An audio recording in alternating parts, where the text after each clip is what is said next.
Upon the fourth day of assassination, a party of the police came very unexpectedly into the house and proceeded again to make rigorous investigations of the premises.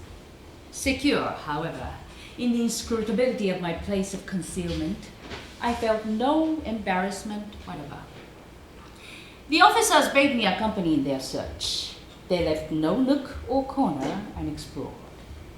At length, for the third or fourth time, they descended into the cellar.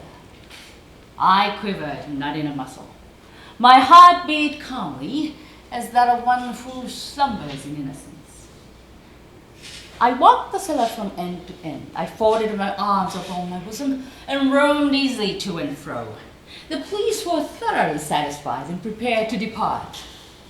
The glee at my heart was too strong to be restrained. I burned to say but one word by way of triumph and to render doubly sure their assurance of my guiltlessness. Gentlemen, I said at last as the party ascended the steps, I delight to have allayed your suspicions. I wish you all health and a little more courtesy. By the by, gentlemen, this is a very well-constructed house.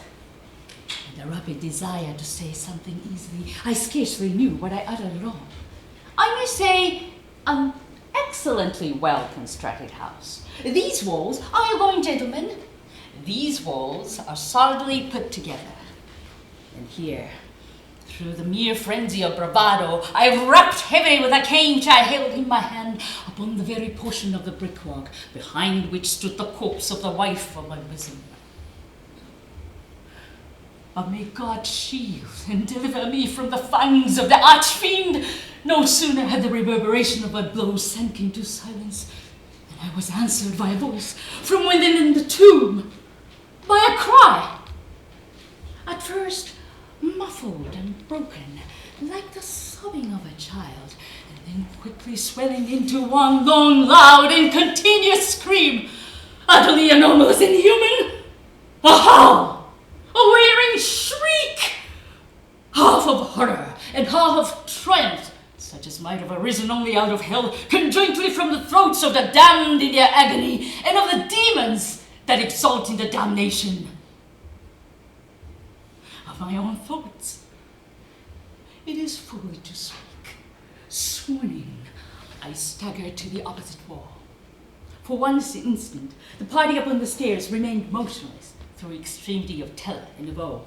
The next, a dozen stout arms are toiling at the wall. It fell bodily.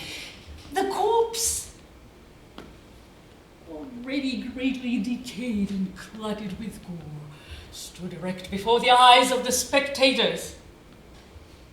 And upon his head, with red extended mouth and solitary eye of fire, sat the hideous beast, whose craft had seduced me into murder, and whose informing voice had consigned me to the hangman. I had walled the monster up within the tomb.